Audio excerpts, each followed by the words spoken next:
Welcome back. New details tonight on the tragic plane crash near the Golden Gate Bridge that took the lives of two Sacramento area parents. Jennifer J.J. Fox, a 52-year-old from Sacramento with kids at both Jesuit and St. Francis high schools.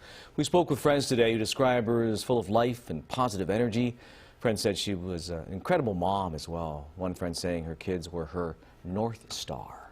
And her friend, Mike Briere, the pilot and co-owner of the plane, was also a local father. Friends describe Mike as a really nice guy and a lot of fun. The plane he was flying is known as a kit-built plane, classified as experimental by the FAA, and that has some wondering about the safety of these types of planes. CBS 13 investigative reporter Julie Watts is digging into the crash records. Julie? Yeah, guys, you know, these types of kit planes may be classified as experimental, but they're actually quite common and many will tell you quite safe. Though FAA records indicate this tragic crash was one of two accidents or incidents in as many days involving a Vans kit plane. It's a jarring and heartbreaking image, the tale of this Vans RV-10 kit-built plane overlooking the Golden Gate Bridge. While the coast was clear when this photo was taken, this was the view shortly after the crash, the bridge and Marin headlands obscured by dense fog.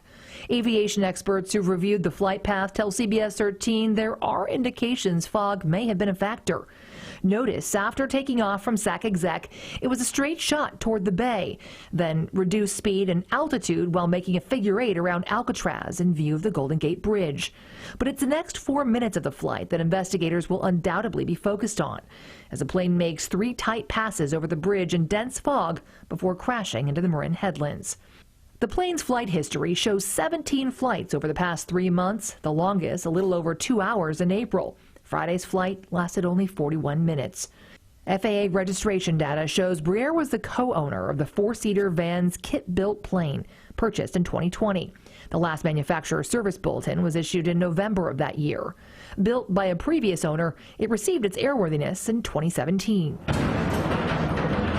But while the plane was classified as experimental, it's not uncommon. There are more than 400 registered in the U.S., more than 30 in California alone. Well, I built this RV-10. Nick Leonard knows the plane well. He flies the same model out of the same airport. He insists the kit planes are safe and go through an inspection and a sign-off followed by hours of test flights over unpopulated areas. Building it yourself, you know every aspect of it. Though according to 5 years of data analyzed by the FAA in 2018, amateur-built and experimental aircraft were involved in almost 25% of fatal accidents, but made up just 5% of the flight hours. Though Nick attributes that to more amateur pilots and the type of flying. I mean, a lot of these aircrafts are aerobatic. Not the planes themselves.